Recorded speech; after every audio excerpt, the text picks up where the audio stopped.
What's up, everybody? My name is Dr. Dino Reyes, and today let's discuss about the GLP-1 peptides. But let's focus on Retatrutide because it's the newest in these line of medications that really have been revolutionary in terms of helping people lose weight. Okay, and I think the best way that we can discuss Retatrutide is to be able to look at the background of where it started with like semaglutide and tirzepatide and see how the science behind these things have just progressively become better. Okay, so first let's talk about semaglutide because it was like the pioneer of all these things. So semaglutide is a GLP-1 receptor that's been approved under names like Ozempic and Wegovy. And how does the GLP-1 work? So GLP-1, or the glucagon-like peptide receptor, it suppresses appetite and also slows down your gastric emptying. And it increases insulin secretion and decreases glucagon, improving blood sugar control. Next, in the step obesity trials done, what they were able to find was that at 2.4 mg weekly dose, it resulted in approximately a 15% average weight loss. We improved that later on with tirzepatide. Tirzepatide is a dual receptor agonist, so it activates the GLP-1 and the GIP receptor, and it's usually marketed as like Monjaro or Zepbound. Okay, in the Surmount studies, in the Surmount 1 obesity trial, it was able to show a 20 to 22% body weight reduction at its highest doses, about 10 to 15 mg. And what is the difference here? So now, aside from the GLP-1, it also activates the GIP, or the glucose-dependent insulinotropic polypeptide receptor. And what does this do? It enhances insulin secretion, and it enhances insulin secretion when blood glucose is high, and it also may improve fat metabolism and reduce adiposity. And now, Retatrutide, it's the newest of these line of medications, and the new receptor that's been added to it is the glucagon receptor. And the glucagon receptor, what does it do? Its job is to increase energy expenditure, and it also may promote fat burning, and it also slightly raises your glucose output. But its effect is balanced by two other actions. So the net effect is weight loss via the appetite suppression and the increased energy expenditure. And it's also for improved glucose control through enhanced insulin response and decreased appetite, and metabolic effects from fat loss and insulin sensitivity. For the phase 2 trial of retatrutide, what they were able to see was that within 48 weeks, with the highest dose of retatrutide, it's around 8 to 12 mg, it led to a mean weight reduction of about 22.8 to 24.2%, with 12 mg hitting the top end of that range. At 24 weeks, so half the time, initial results showed about a 17.5% weight loss, and the trial also noted improvements in HbA1c, triglycerides, and liver fat, with GI side effects being the most common, but that's really common for all the other GLP-1 medications either way. So retatrutide is special because it acts as a triple agonist. So that's GLP-1, GIP, and the glucagon receptors. Okay, so that's a quick overview of it and the difference between the three medications. Let's talk a bit about why retatrutide is so special, and it goes with the new receptor that was added. So glucagon is, let's give an overview about glucagon. Glucagon is secreted by the alpha cells of the pancreas, and it's stimulated by four things: low blood glucose, like in cases of hypoglycemia or fasting; high amino acid levels, so that's after post protein meals; exercise, especially high intensity exercise; and a sympathetic activation, which is like your fight or flight response. And its primary target is the liver, but it can also indirectly act on your adipose tissues.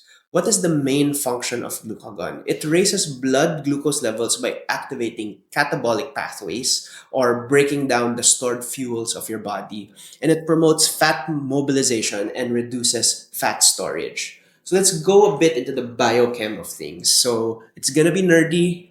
Try to keep up, okay? So glucagon binds initially to the glucagon receptor on your liver cells. And this receptor is a G protein coupled receptor, or a GPCR. It then activates your GS protein. So the G protein stimulates adenylate cyclase, and adenylate cyclase increases your cyclic AMP or your CAMP, and ATP is converted into cyclic AMP.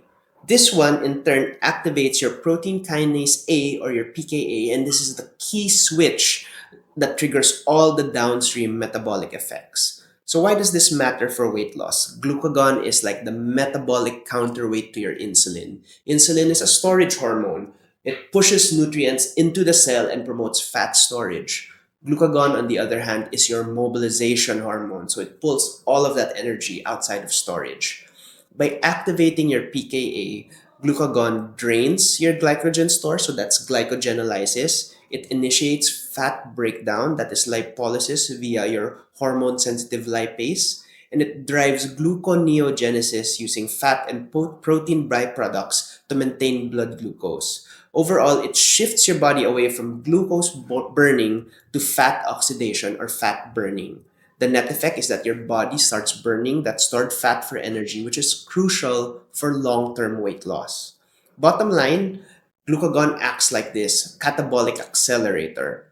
It flips your metabolism from storage mode to fat burning mode, and many modern weight loss medications, like all the things we've mentioned, work partly because they enhance this glucagon signaling pathway. Okay? So now let's talk about PKA, because like I mentioned, it is that key switch that triggers all the downstream metabolic effects. Okay, so when glucagon triggers your PKA activation, it essentially flips your body into a catabolic mode, which is mobilizing stored energy. It is key for weight loss because it promotes the burning of stored fuels rather than storing more. And we mentioned the four ways that it does that earlier, and let's just discuss it again. So the first one is glycogenolysis, or the glycogen breakdown. What happens here? PKA activates your phosphorylase kinase, which activates glycogen phosphorylase, and this breaks down glycogen, or your stored carbohydrate, into glucose 1 phosphate, then glucose 6 phosphate, and finally free glucose. Why does this matter for weight loss? It drains your glycogen stores so that the body can switch to fat as a fuel source. It lowers glycogen and also reduces water retention because glycogen binds to water, leading to short-term weight loss and improved insulin sensitivity. The second way that it works is through gluconeogenesis, or the synthesis of new glucose. PKA increases the transcription of key gluconeogenic enzymes such as PepCK, fructose 1,6 bisphosphate, and G6-PASE. It converts lactate from your muscles, glycerol from fat breakdown, and amino acids from protein into glucose. Why does it matter for weight loss? It's because it uses the byproducts of fat and protein breakdown as fuel. It ensures that stable blood glucose. It ensures a stable blood glucose level even when your carbohydrates are low, reducing the need to store your energy as fat. On the third way, it inhibits glycolysis, which is less glucose burning. With PKA phosphorylates and inhibits pyruvate kinase, it slows down the last step of glycolysis. It also inhibits PFK2, thus lowering your fructose 2,6 bisphosphate levels, and this downregulates PFK1, a key enzyme for glycolysis. Why is that so important? Because it forces your body from burning dietary glucose towards using fatty acids and ketone bodies as your primary energy source. It reduces lipogenesis, which is fat storage, and which is driven by excess glucose. So like the more you eat, the more you actually store fat, and this process of glucagon actually inhibits that process. Finally, you have lipolysis, or your fat breakdown.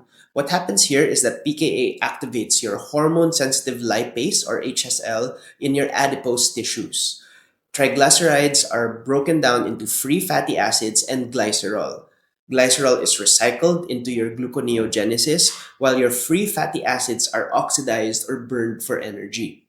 Why this matters for weight loss? Because it directly taps into your stored fat, turning it into usable fuel. Increased free fatty acid oxidation contributes most significantly to long term fat loss. In summary, why is PKA activation so central to weight loss? Because one, it mobilizes all major energy stores. So that's your glycogen, your fat, and to a lesser extent, your protein. It also shifts the metabolic balance towards catabolism, ensuring calories are pulled from your stored tissues instead of stored as fat. And by lowering glycogen and increasing fat oxidation, it sets the stage for improved metabolic flexibility and sustained fat loss. This is why glucagon analogs like your retatrutide and strategies that raise PKA levels like intermittent fasting, low insulin states, or high intensity or HIIT training are effective for weight loss because they literally reprogram your metabolism to run off its own reserves instead of from what you eat and then storing it later. At the end result, what are we after? Increased blood glucose, increased free fatty acids for energy, lower glycogen stores, and lower lipid storage. So that's about it for the biochemistry of of the glucagon receptor and for retatrutide. So let's go back and look at the direct comparison summaries with regards to retatrutide, tirzepatide, and semaglutide.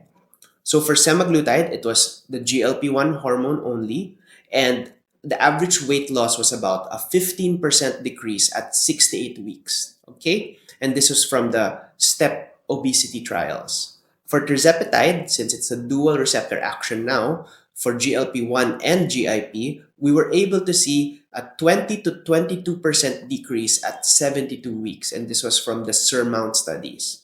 So, like mentioned earlier, retatrutide is still in its phase 2 trial, but it has three receptors now: your GLP-1, GIP, and your glucagon receptor. And what we're seeing is that it is a 22.8 to a 24.2% weight loss at the 48-week mark. So that's practically half the time. Retatrutide appears really to deliver the best in class weight loss, likely due to the added glucagon receptor and its stimulation boosting your energy expenditures. Tirzepatide outperforms semaglutide because you got the added GIP receptor, but semaglutide remains as the pioneer GLP-1 agonist but offers the smallest average weight loss reduction overall. So for example, you want to use retatrutide. How do you use it? Here at Seenergie, we offer them in two vials, your 4 mg vial and your 8 mg vial. It's standard to dissolve them in about 2 ml of water, which for the 4 mg vial puts you at a concentration of 2 mg per ml, and then for the 8 mg vial, that is a 4 mg per ml. The dosing chart for the 2 ml dilution is you can start your patients off at a 1 mg dose. So for the 4 mg, that's zero point 0.5 ml or 50 units on the insulin syringe. And for the 8 mg vial, it's 0.25 ml or 25 units on the insulin syringe. A lot of studies out there recommend that you start your patients off at 2 mg. But what I found in my practice is that those are largely based on Caucasian models and studies. And from experience, really Asians respond to these GLP-1 medications a lot better. We need lower doses. But if ever you do want to start at a higher dose, like 2 mg, then you just multiply it by 2. So for the 4 mg vial, you inject 1 ml or 100 units on the syringe. And then for the 8 mg vial, that's 0.5 ml or 50 units on the syringe. And then every time your patient reaches a plateau, so when they stop losing weight in their current dose, you just increase it by a factor of 2. So 2 mg goes to 4 mg, and then 4 mg goes to 8 mg.